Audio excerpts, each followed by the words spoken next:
Tak mahu pulang lagi, Profesor University Harvard mengalirkan air mata kerana layanan rakyat Malaysia. Adakah tempat ini benar-benar akan menerima kami? Edward Lawson merenung jauh keluar tingkap pesawat, tubuhnya tersandar dalam di kerusi. Sebagai seorang profesor psikologi perkembangan di University Harvard, beliau telah menerima pujian tinggi sama ada sebagai penyelidik maupun pendidik. Namun, perjalanan hidupnya bukanlah sentiasa lancar. Isterinya, Marianne, adalah seorang peguam yang pakar dalam isu hak asasi manusia. Dia sentiasa berani berhadapan dengan prasangka dan ketidaksamaan dalam masyarakat. Anak kesayangan mereka, Lucas, merupakan seorang remaja berusia 16 tahun yang terpaksa menggunakan kerusi roda akibat kecederaan saraf tunjang sejak lahir.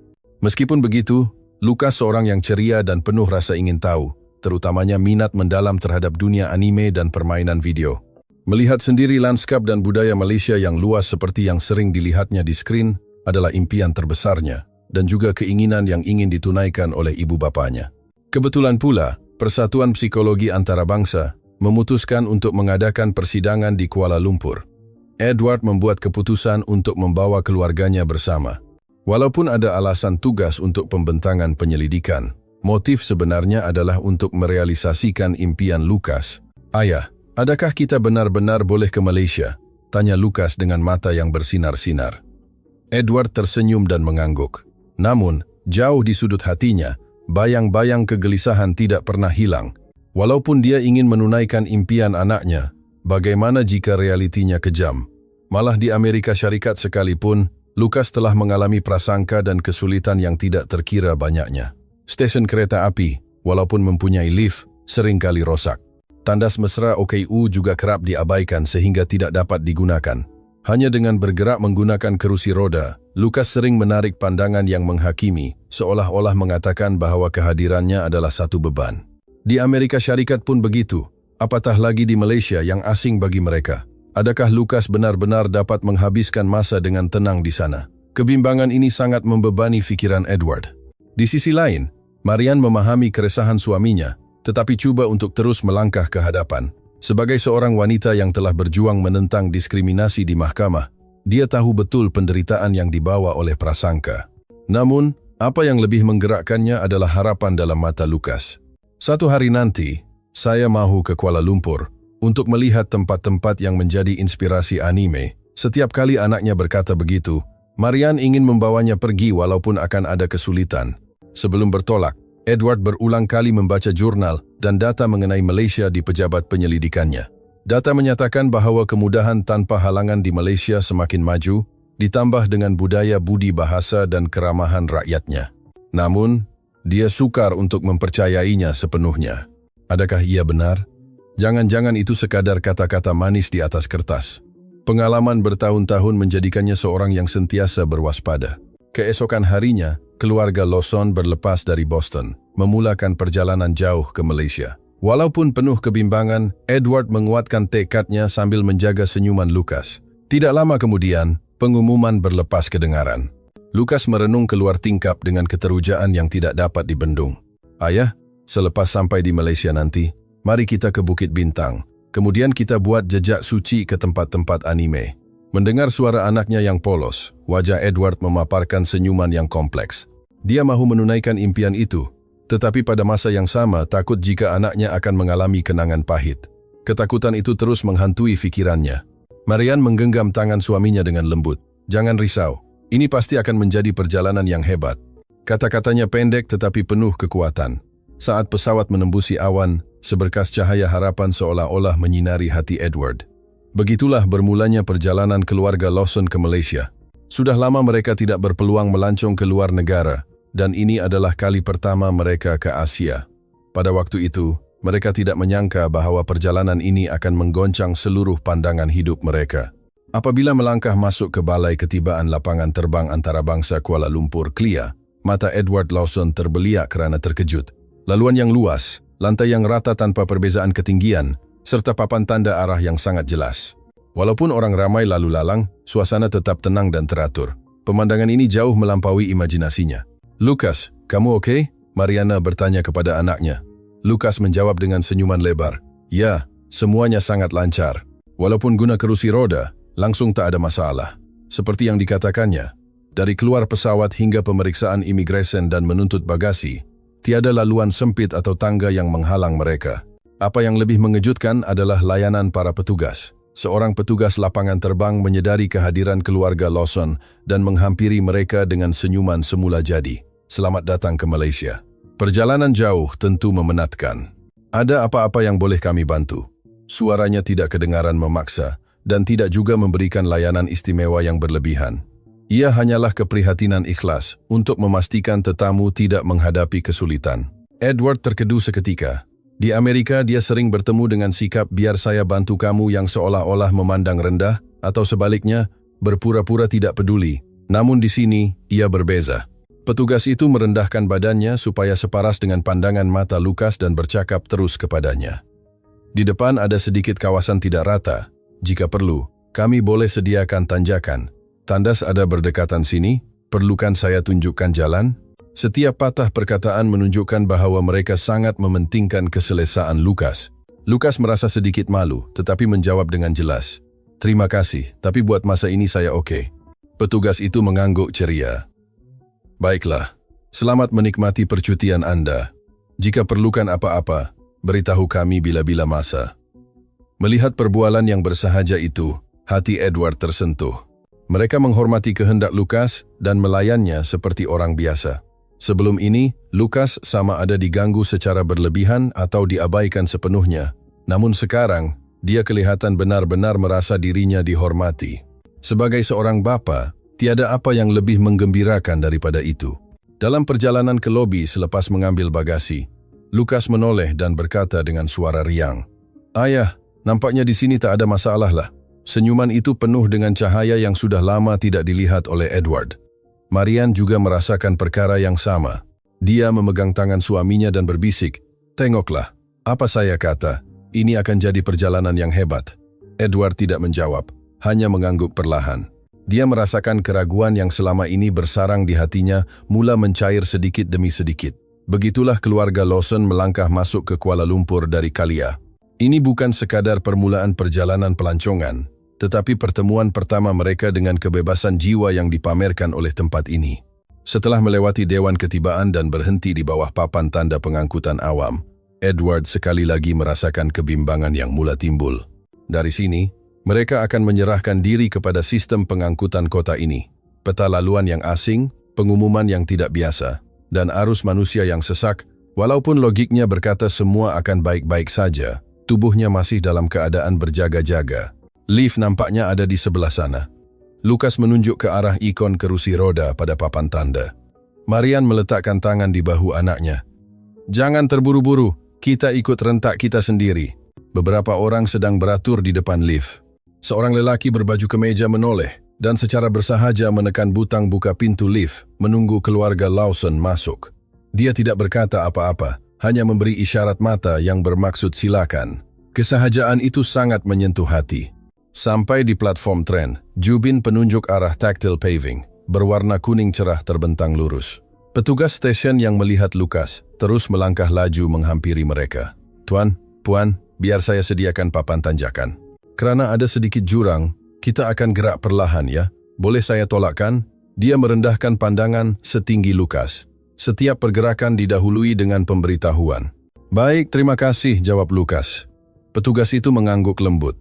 "Saya tolak sekarang ya. Kita akan berhenti ya." Ada sedikit gegaran ya. Edward tahu betapa pentingnya pemberitahuan sebegini untuk menghilangkan rasa takut. Di Amerika, dia sering melihat orang yang berniat baik tiba-tiba memegang belakang kerusi roda dan mengangkatnya, menyebabkan Lukas memejamkan mata ketakutan. Kali ini, wajah anaknya tenang. Edward merasa ketegangan dalam dirinya mula hilang. Setelah melalui tanjakan, petugas itu tunduk sedikit dan berkata, "Sila berhati-hati, selamat jalan." Sebelum menghantar mereka pergi, keluarga Lawson membalas dengan ucapan terima kasih dan menyertai orang ramai menunggu tren. Tiba-tiba, papan tanda elektronik memaparkan teks. Kecepatan tren dikurangkan atas faktor teknikal. Suasana gelisah mula tersebar di platform. Edward merasa kerongkongnya kering. Apabila maklumat tidak mencukupi, manusia mudah merasa cemas. Itu adalah hukum psikologi yang dia tahu sebagai penyelidik dan juga sebagai bapa kepada pengguna kerusi roda. Sedang dia mendongak melihat papan tanda, seorang lelaki warga emas berambut putih yang sedang melipat akhbar menyapanya dengan suara mesra. "Tuan nak kemana?" "Oh, kalau nak ke Bukit Bintang, tukar ke laluan MRT di stesen seterusnya lebih lancar." Sambil Edward menjelaskan keadaan, lelaki itu secara semula jadi mencangkung menghadap Lukas. "Hello, kali pertama ke Malaysia. Bukit Bintang ada banyak kedai menarik, macam yang kamu harapkan. Nikmatilah ya." Ketegangan Lukas berubah menjadi senyuman. "Terima kasih, Pak Cik. Saya nak cari figura model anime." Warga emas itu berbual ringkas dengan petugas stesen, lalu menyerahkan sekeping peta panduan yang mempunyai nota bahasa Inggris kepada mereka. Kedudukan lift di platform pertukaran, kedudukan tandas mesra OKU, semuanya diringkaskan dalam satu kertas. Kalau sesat, tanya saja orang sekeliling. Pasti ada yang sudi bantu fikirkan jalan. Kata-kata ini bukan sekadar mengajar cara melihat peta Kuala Lumpur, tetapi lebih kepada cara hidup di bandar ini. Tren tiba, pintu terbuka. Petugas memasang tanjakan, dan penumpang yang beratur secara semula jadi membahagi kepada dua barisan. Tiada tolak-menolak, tiada renungan pelik, cuma masing-masing berundur setapak untuk memberi ruang laluan. Kesepakatan tanpa suara ini menjadikan udara terasa segar. "Terima kasih banyak," Marian menundukkan kepala. Seorang gadis muda tersenyum. "Sama-sama," perlahan-lahan pun tak apa. Masuk ke dalam gerabak di ruang khas. Seorang pelajar berdiri dan melipat kerusi tambahan untuk memberi ruang. Dia hanya mengangguk dan kembali melihat telefon pintarnya. Tiada pengenalan diri, tiada nama, tetapi keikhlasan itu tersampai sepenuhnya. Edward menggelarnya sebagai kebaikan tanpa nama. Tren mula bergerak dengan lancar. Di luar tingkap, deretan bumbung rumah tersusun rapi mengalir ke belakang. Bunyi roda tren, bunyi pintu ditutup. Nada suara pengumuman suara kota ini tidak lama kemudian berubah menjadi melodi yang menyenangkan. "Ayah, tak banyak gegaranlah, tak takut pun," bisik Lukas. "Baguslah," jawab Edward, dengan suara yang lebih dalam daripada yang dia jangkakan. Sesuatu dalam hatinya seolah-olah telah cair. Seorang kanak-kanak perempuan di kerusi bertentangan sesekali memandang kerusi roda Lukas. Ibunya memandangnya dan menggeleng perlahan dengan lembut. Rasa ingin tahu kanak-kanak itu dibalut dengan kesantunan, dan pandangannya kembali keluar tingkap. Tidak menolak, tidak juga terlalu memuji, cuma sekadar memerhati. Dengan cara itu sahaja, dunia terasa jauh lebih lembut. Edward merehatkan bahunya. Di stesen seterusnya, dia melihat petugas sudah bersedia di balik pintu platform. Sebelum pintu terbuka, petugas itu mengangguk kecil dan bercakap melalui intercom. "Selepas sampai, saya akan pasangkan tanjakan. Sila perlahan-lahan, tak mengapa." Kata-kata "sampai dahulu" sebelum perbuatan aturan ini sangat menenangkan hati. Ini bukan soal peralatan semata-mata, tetapi soal keprihatinan. Lukas menunduk melihat ruang di bawah kakinya dan tertawa kecil. "Rupa-rupanya memang ada tempat yang kita takkan terlanggar sesiapa pun ya." Kata-kata itu membuktikan beban mental yang selama ini dipikulnya ketakutan akan menyusahkan orang lain telah berkurangan. Edward mengangguk, manakala Marian memegang jari anaknya dengan lembut. Tidak lama kemudian, mereka tiba di stesen pertukaran. Di ruang legar yang besar, anak panah pada papan tanda panduan telah melenyapkan kekeliruan mereka. Gabungan bahasa Inggris dan ikon grafik memudahkan pemahaman. Ikon tandas juga kelihatan. "Mari kita periksa tandas dahulu," cadang Marianne. Lukas mengangguk. Tahu di mana kemudahan berada memberikan rasa tenang. Di sebelah pintu terdapat simbol mesra OKU. Ruang dalamnya luas, kedudukan pemegang tangan mudah dikendalikan, dan butang kecemasan diletakkan pada ketinggian yang mudah dicapai. Edward faham bahawa maklumat yang tersedia, pilihan yang ada, dan keupayaan untuk mengikut rentak sendiri adalah perkara-perkara kecil yang membangkitkan keinginan orang untuk keluar rumah. Kembali ke ruang legar, lelaki warga emas tadi tiba-tiba muncul di hadapan mereka. "Nampaknya dah jumpa ya?" Edward mengucapkan terima kasih. Lelaki itu melambaikan tangan sambil tersenyum. Bila susah, memanglah kena saling membantu. "Selamat bercuti." Sebelum beredar, dia memandang mata Lukas dan berkata, "Lain kali kita jumpa, mungkin kamu pula yang jadi pemandu pelancong untuk Pak Cik." Lukas malu tetapi mengangguk tekad. "Ya, pasti." Stesen seterusnya juga mempunyai petugas yang menunggu. "Saya tolak sekarang ya, kita berhenti ya." Kerusi roda melintasi tanjakan dengan berhati-hati masuk ke dalam tren. Lukas tidak lagi memejamkan matanya, sebaliknya memandang terus ke hadapan. Seorang lelaki pertengahan umur di kerusi berdekatan bertanya perlahan kepada Edward, "Nak ke Bukit Bintang ke?" "Dari sini dalam 8 minit lagi sampai." Stesen bawah nanti mesti ada petugas tunggu juga. Terima kasih. Macam mana tuan tahu? Baju T anak tuan ada logo anime popular tu. Mestilah nak ke Bukit Bintang. Ketiga-tiga mereka ketawa bersama. Dalam perbualan ringkas itu, Edward mendengar suara bandar yang berubah menjadi suara sebuah komuniti. Pengumuman kedengaran. Stesen seterusnya, Bukit Bintang. Sila perhatikan langkah Anda. Nama Bukit Bintang berkembang mekar dalam hati Lukas. Penumbuk kecilnya digenggam di atas lutut dengan teruja. Pintu terbuka. Petugas memasang tanjakan. Warna-warni papan iklan dan aroma kota menusuk masuk. Saya tolak ya, ada sedikit jurang, sila perlahan-lahan. Sebaik sahaja melepasi tanjakan, Lukas menarik nafas lega yang panjang. Ia bukan nafas ketakutan, tetapi nafas untuk menikmati kehidupan. Edward berpikir, dia tidak akan melupakan saat ini. Ini adalah langkah masuk ke dalam masyarakat yang wujud, bukan untuk memaksa anaknya menyesuaikan diri, tetapi wujud untuk membolehkan anaknya melakukan apa yang dia mampu. Menuju ke pintu keluar, sepasang kekasih muda segera merapat ke dinding untuk memberi laluan. Keluarga di depan juga secara semula jadi mengosongkan laluan. Tiada siapa yang membuat isyarat berlebihan, cuma meletakkan kehadiran orang lain dalam sudut pandangan mereka. Adab kota mungkin adalah nama lain bagi kebiasaan, dan kebiasaan yang baik sentiasa berfungsi dalam diam. Melewati pagar tiket, angin Bukit Bintang menyapa wajah. Cahaya neon tetap terang melonjak walaupun di siang hari. Watak-watak pada papan iklan seolah-olah melambai tangan menunjukkan jalan. Pipi Lukas kemerahan kerana teruja. Ayah, jom gerak! Edward mengangguk sambil tersenyum. Marian menepuk tangan lembut. Orang ramai yang lalu lalang memakai pelbagai jenis pakaian, memancarkan suasana bebas dan ceria. Wah, di sini betul-betul bandar anime! Lukas berpusing-pusing dengan kerusi rodanya, terpukau dengan persekitaran. Edward menahan nafas melihat anaknya. Bilakah kali terakhir dia melihat Lukas melepaskan ekspresi hati yang sebegini murni? Di seberang jalan kelihatan gedung besar yang terkenal dengan barangan anime. Mereka menuju ke sana mengikut papan tanda lift dan segera menemui tanjakan serta pintu automatik yang mesra kerusi roda. Selamat datang. Suara ceria kedengaran di sebalik pintu. Seorang pembantu kedai muda tunduk hormat dan secara semula jadi mencangkung setinggi pandangan Lukas. Adik tengah cari watak anime apa? Saya nak tengok model figura watak ini. Lukas menunjukkan nota di tangannya. Pembantu itu mengangguk pantas. Kebetulan ada stok baru sampai. Mari saya hantarkan ke sana. Kata-kata itu membuat wajah Lukas bersinar. Petugas itu tidak berkata biar saya ambilkan kerana dia menggunakan kerusi roda, sebaliknya menghormatinya sebagai seorang pelanggan. Kesahajaan ini sekali lagi mengejutkan Edward. Naik ke tingkat atas dengan lift, watak yang sudah lama diidamkan tersusun rapi di dalam almari pameran. Lukas menghulurkan tangan merenung figura itu melalui kaca. Sama macam yang saya tengok dalam internet. Apabila diberitahu ada stok untuk dijual, Lukas menoleh ke arah Edward. Ayah, boleh ke?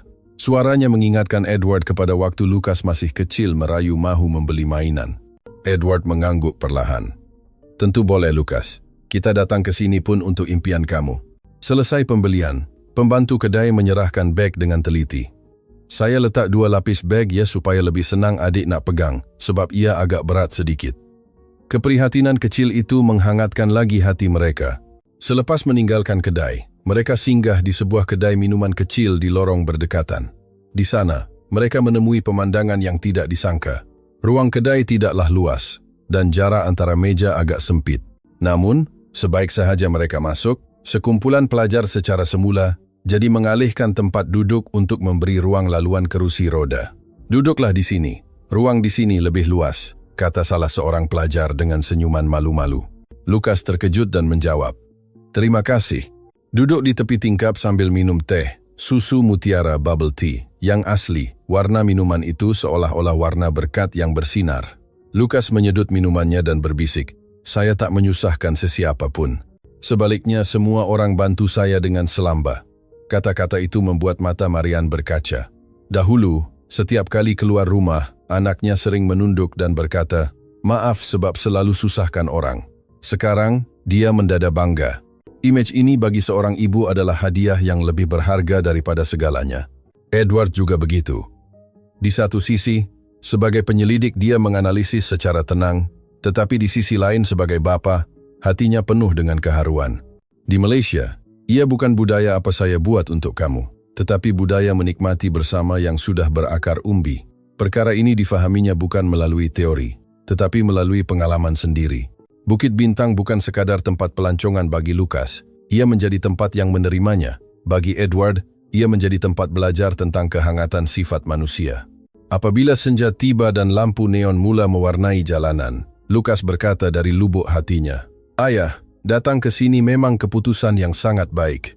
Edward mendengar kata-kata itu dan menjawab dalam hati, "Tidak, Lukas. Sebenarnya, kamilah yang sepatutnya datang ke sini."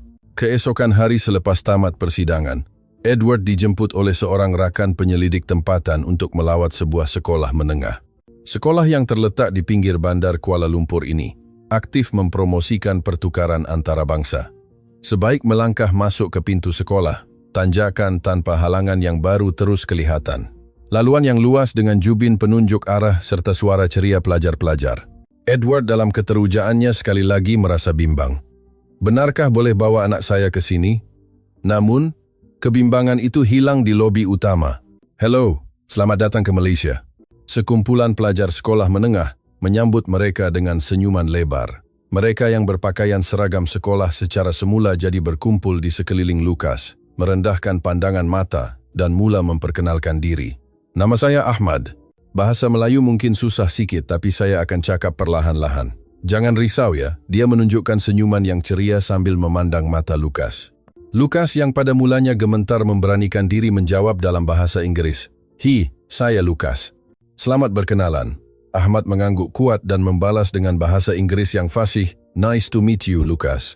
Suasana tiba-tiba menjadi riuh dengan ketawa dan menjadi sangat harmoni. Melangkah masuk ke bilik darjah, papan hitam ditulis dengan kapur berwarna-warni, "Selamat datang, Lukas." Di atas meja terdapat kad ucapan dan origami yang disediakan oleh para pelajar. Lukas terbeliak melihatnya. "Ini untuk saya ke?" "Ya, kami dengar kamu nak datang, jadi kami sediakan bersama-sama," jawab Ahmad. Mata Lukas mula berkaca. Dalam sesi pertukaran, pelajar-pelajar bertanya pelbagai soalan. "Apa beza sekolah di Amerika dan Malaysia? Kamu suka anime apa? Apa impian kamu nanti?" Lukas menjawab satu persatu. "Di Amerika, lepas sekolah biasanya terus balik rumah. Tapi di Malaysia, ada aktiviti kokurikulum. Nampak seronok. Saya paling suka Attack on Titan. Kalau game, saya main Zelda. Impian saya mahu cipta dunia di mana pengguna kerusi roda boleh bergerak dengan tenang." Mendengar jawabannya, ada pelajar yang matanya bersinar, ada yang menjerit Zelda.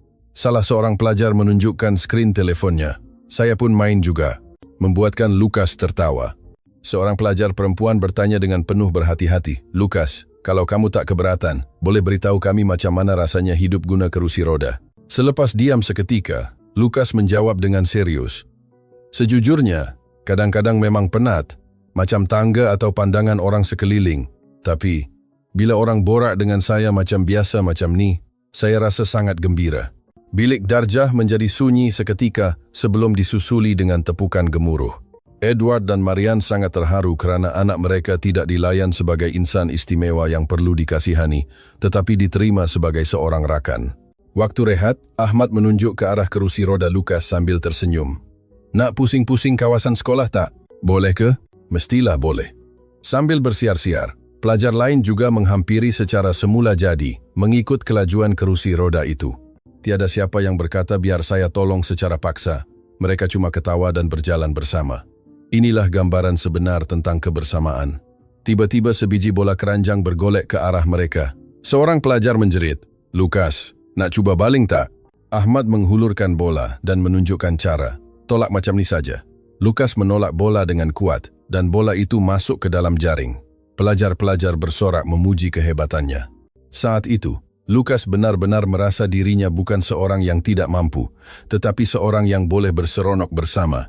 Waktu pulang, semua orang menghantarnya dengan ucapan, "Datanglah lagi ya, gembira dapat jadi kawan kamu. Terima kasih datang ke Malaysia." Air mata mengalir di pipi Lukas. "Saya tak sangka akan disambut begini." Edward mengangguk dalam hati. Malaysia bukan sekadar tempat pelancongan. Di sini ada cahaya yang menyinari masa depan anaknya. Senyuman Ahmad dan kehangatan pelajar-pelajar menjadi harta yang tidak akan dilupakan oleh keluarga Lawson. Selepas beberapa hari menghabiskan masa yang indah, ekspresi wajah Lukas semakin ceria setiap hari. Di bilik hotel, dia membelek majalah anime yang baru dibeli dan berkali-kali berkata betapa dia mahu berjumpa Ahmad dan rakan-rakan sekelasnya lagi. Setiap kali mendengar itu, hati Edward terasa hangat. Dahulu, suara anaknya membincangkan impian terasa seperti terputus daripada realiti, tetapi selepas ke Malaysia, Lukas berubah. Dia memancarkan tekad yang jelas untuk melangkah ke masa depan dengan usahanya sendiri. Ayah, saya nak belajar bahasa Melayu dengan lebih rajin. Saya nak borak lebih banyak dengan Ahmad. Edward memejamkan mata dan mengangguk dalam. Bukan sebagai penyelidik, tetapi sebagai seorang bapa. Sudah lama dia tidak melihat cahaya sebegitu di mata anaknya. Keesokan harinya, mereka melawat Taman Botani Perdana di pusat bandar. Laluan pejalan kaki yang luas tiada tangga, membolehkan kerusi roda bergerak bebas. Edward terpegun dengan kemudahan yang begitu baik. Lukas bergerak cergas di laluan tanjakan, terpukau dengan pemandangan hijau. Pasangan warga emas di bangku taman dan ibu bapa yang bermain dengan anak-anak semuanya tersenyum mesra kepadanya. Ini menjadikan hatinya lebih terbuka. Mama, tengoklah, tak ada sesiapa pun pandang saya dengan pelik, suara Lukas bergetar. Marian meletakkan tangan di bahu anaknya. Ya, di sini semua orang menerima kamu seadanya. Fikiran Edward teringat kata-kata rakannya. Bukan masyarakat yang mengubah manusia, tetapi persekitaran yang menerima manusia itulah yang membebaskan jiwa. Pengalaman di sini adalah buktinya. Selepas bersiar-siar, Lukas menerima message daripada Ahmad. Lukas, lain kali jom kita buat panggilan video dengan semua kawan-kawan. Wajah Lukas bersinar gembira. Ayah, saya tak keseorangan lagi. Kata-kata itu menghangatkan hati Edward.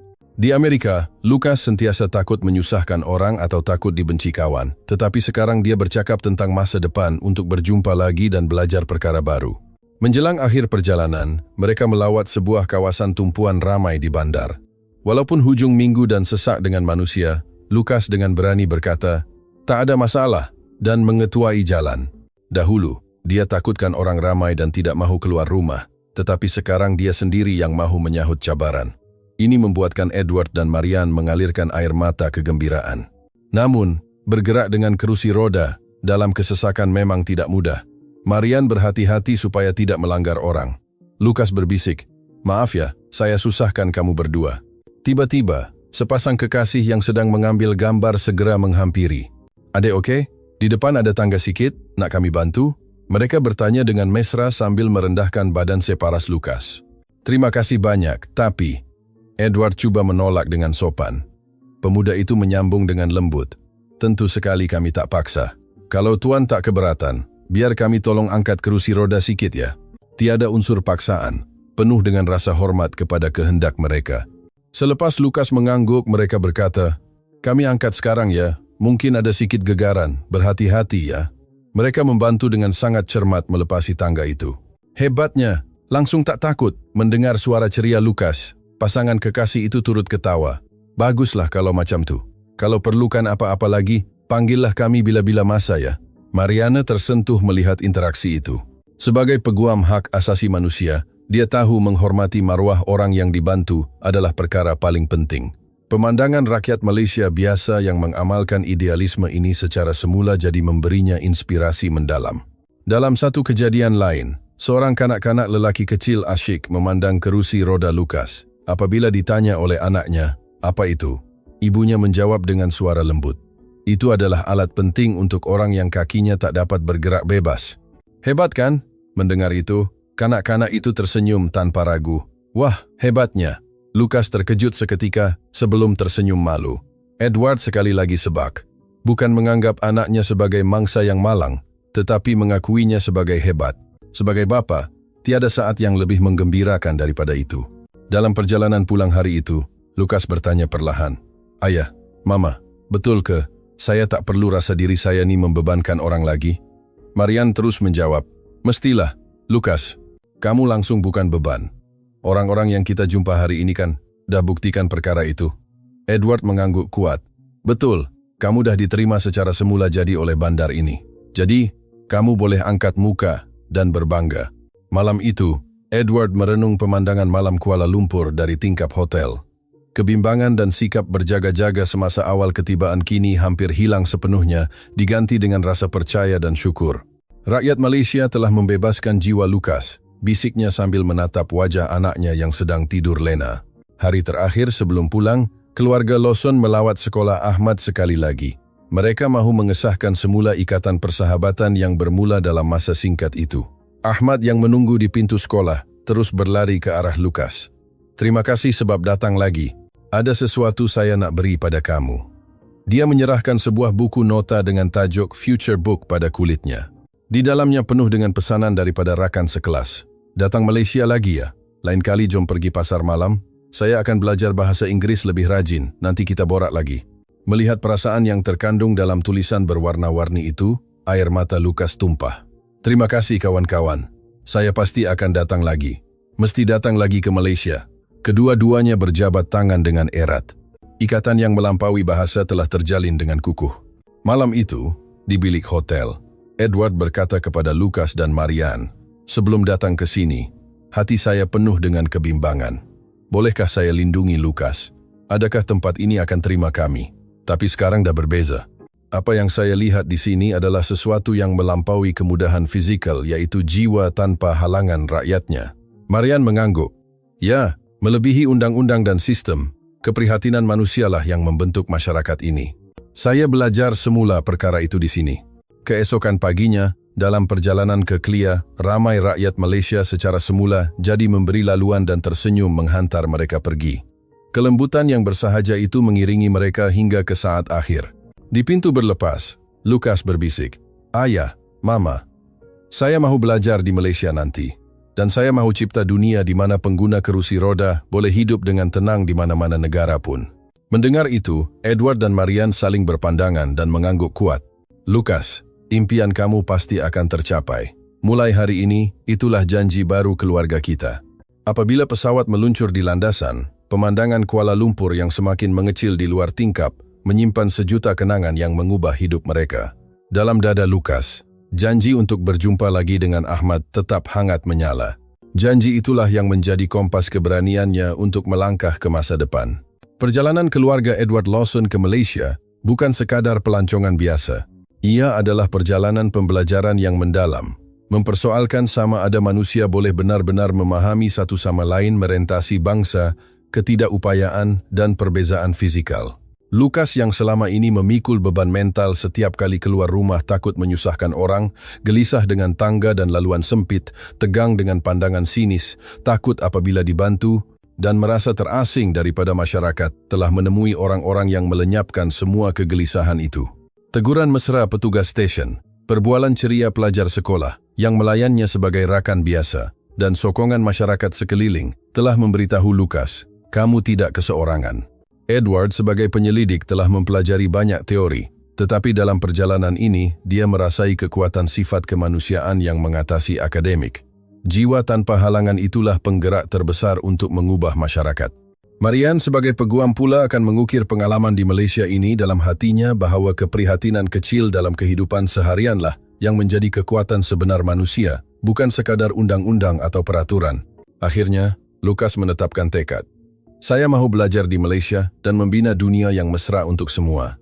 Janji jumpa lagi dengan Ahmad menjadi lampu jalan masa depannya. Apa pendapat Anda?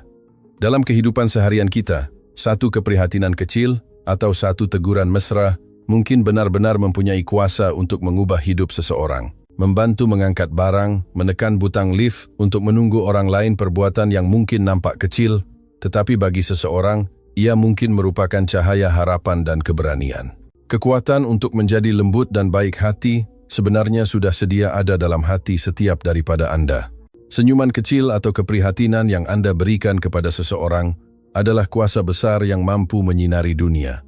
Perjalanan keluarga Lawson memberitahu kita bahawa ia bukan tentang kisah orang hebat yang istimewa, tetapi tentang kita semua yang sebenarnya sudah mampu menjadi cahaya bagi orang di sekeliling. Tolong jangan lupakan perkara itu. Terima kasih kerana menonton sehingga tamat. Jika Anda suka, sila langgan saluran kami dan berikan tanda suka. Kami juga menantikan komen Anda. Jumpa lagi dalam video akan datang.